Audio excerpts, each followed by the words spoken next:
Hello everyone, good morning. তোমরা সবাই কেমন আছো? আশা করি খুব ভালো আছো, আমিও ভালো আছি।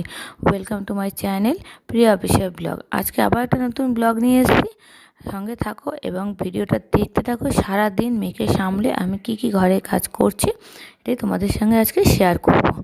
সকালবেলা ঘুম থেকে উঠেই একটু ছাদে ফ্রেশ হয়ে নিয়েছি এবং ছাদে আমাদের ছোট্ট বাগানটায় এসেছি বাগান গাছের ফুলগুলো শেয়ার করার জন্য তোমাদের।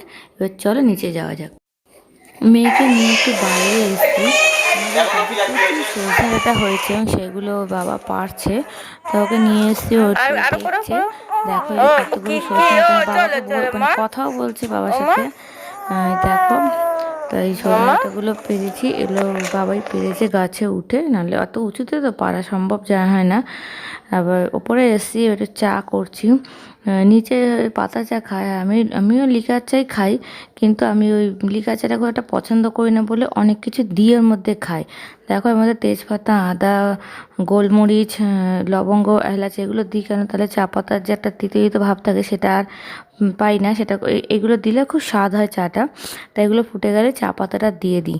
লিকার চাটা আমি কোনোদিনই খেতাম না, আমি দুধ চা খেতাম, কিন্তু মেয়ে হওয়ার পর একটু লিকার চা খাচ্ছে, তো গ্যাসের সমস্যা ওর প্রবলেম হয়ে যাবে, সেই জন্য লিকার চা করে। লিকার চা খেলে এগুলো না দিয়ে খেলে আমি একদম লিকার চা মুখে দিতে পারি না। তা সকালবেলা ও দেখো ঘুমাচ্ছে পাশে, তাই উঠে পড়েছিলাম, কী করে উঠে গেলে চা না খেলে আমার একদম ভালো লাগে না। তাই একটু চা নিয়ে বসলাম, মাসি এখনও আসেনি, তাই আমি করে নিয়ে একটু চা নিয়ে বসেছি। এবং পাশে অনেক ওর জামা কাপড়গুলো সব ছিল, সব অগোছালো হয়ে পড়েছিল।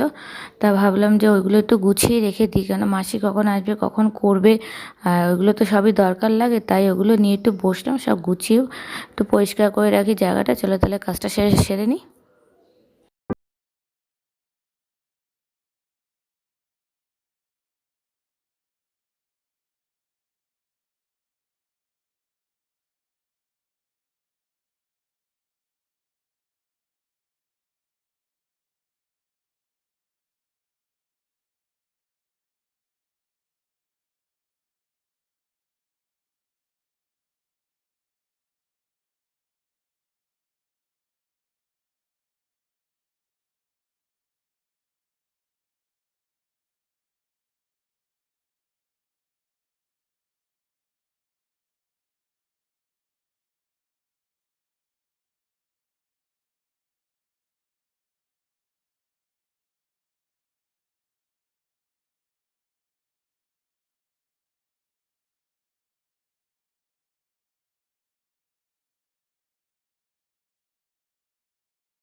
বাইরে থেকে কোনো জামা আনা, সব জামাই আমি ডেটল দিয়ে ধুয়ে নিই। ওর জন্য যাই আসে জামা কাপড় থাকবে আমি ডেটল দিয়ে ধুয়ে রাখি, কেননা ডেটল ছাড়া না দিয়ে ধুলে সেই জামা পরানোটা ঠিক না, এত ছোটো বাচ্চাদের। তার জন্য সব আমি ধুয়ে রেখে দিয়েছি। এগুলো মাসিই করে, তাই মাসি আসতে দেরি করেছে বলে আমি সব করে রেখেছি। তা তোমাদের দেখাচ্ছি কি জামা নিয়ে এসছে। দেখো, মানে বলেছে একটা দুটো নিয়ে আসছে, এখানে ছটা জামা নিয়ে এসছে। তা গরমের জামা, খুব সুন্দর জামা, গরমে পরার জন্য খুবই ভালো।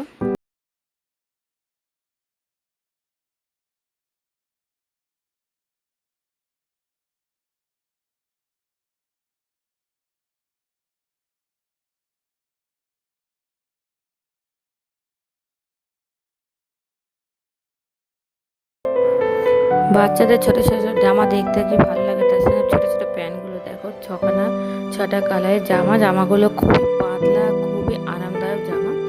তো বাবা পয়লা বৈশাখের জন্য নিয়ে এসে মেয়েকে দিয়েছে। তো এবার নিচে গেছে, কত কাজ রয়েছে, 1 বছর ধরে নিচে কোনো টেবিল শোকেস টোকেস কিছু গোছানো হয়নি, যেহেতু ওপরে ছিলাম, প্রেগনেন্ট ছিলাম, কিছু করতে পারছিলাম না, তাই নিচে গেছে। দেখো টেবিলটার কী অবস্থা। এখন ঘরে কাজগুলো করব, টেবিল পরিষ্কার করবো, আর শোকেসে কিছু কাজ আছে, সবই জামা কাপড় তোমাদের দাদাভাই অগোছালো করে রেখেছে, সেগুলো সব পরিষ্কার করব। এদিকে দেখো মেয়ে খেলছে, মানে একবার ঘুমিয়ে পড়ছে খেলতে খেলতে, আবার জাগছে, খেলছে, কাঁদছে, এই করছি। এই যে অবস্থা টেবিলটার, এখন এগুলোকে আমি করবো। ধুলোর কাজ, আবার বাচ্চাকে সামলানো খুব সমস্যা হয়ে যায়, মানে ও যখন চিৎকার করে তখন সব ফেলে রেখে দৌড়াতে হয়। তো এইভাবেই আমি কাজটা করবো, কেউ ধরার নেই এখন, আমি একা একাই রয়েছি। তাই চলো কাজগুলো ঝটপট সারি, আর মেয়ের সাথে গল্প করতে করতে কাজগুলো করে ফেলি।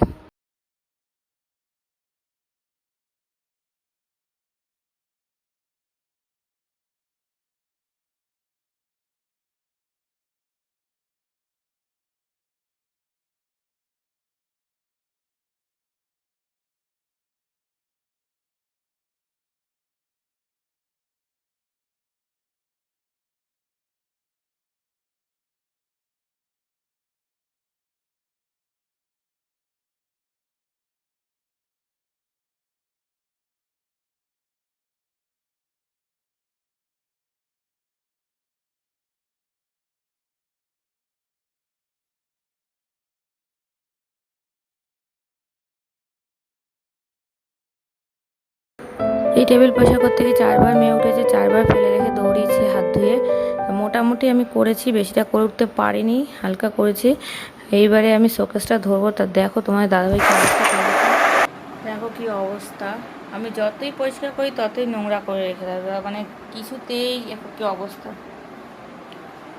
আমি পরিষ্কার করে রেখে গেছিলাম, গুছিয়ে রেখে দিয়েছিলাম, সেই আবার সেই হয়ে গেছে। মানে যতই কাজ করো কাজের আর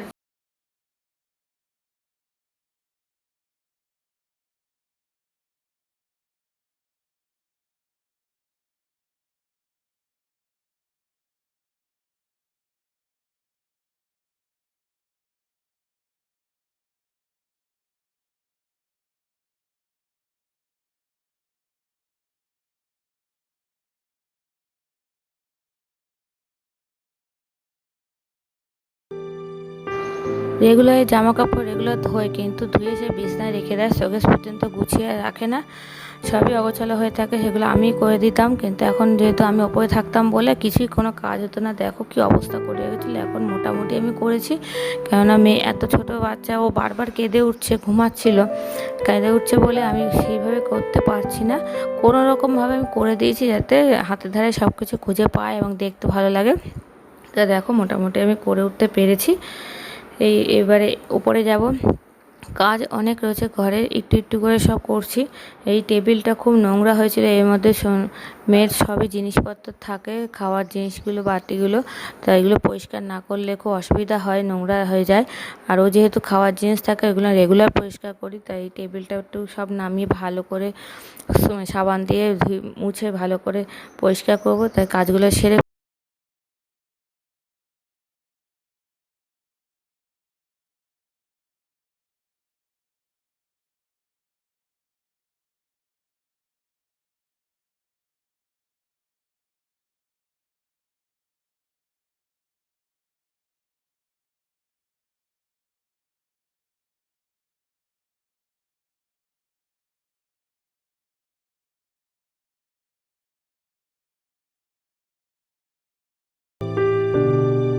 এই টেবিলটা আমার খুব শখের টেবিল, তার জন্য এটা যদি নোংরা থাকে আমার খুব কষ্ট লাগে, নিজে পরিষ্কার না করতে পারলে আরও খুব কষ্ট হয়।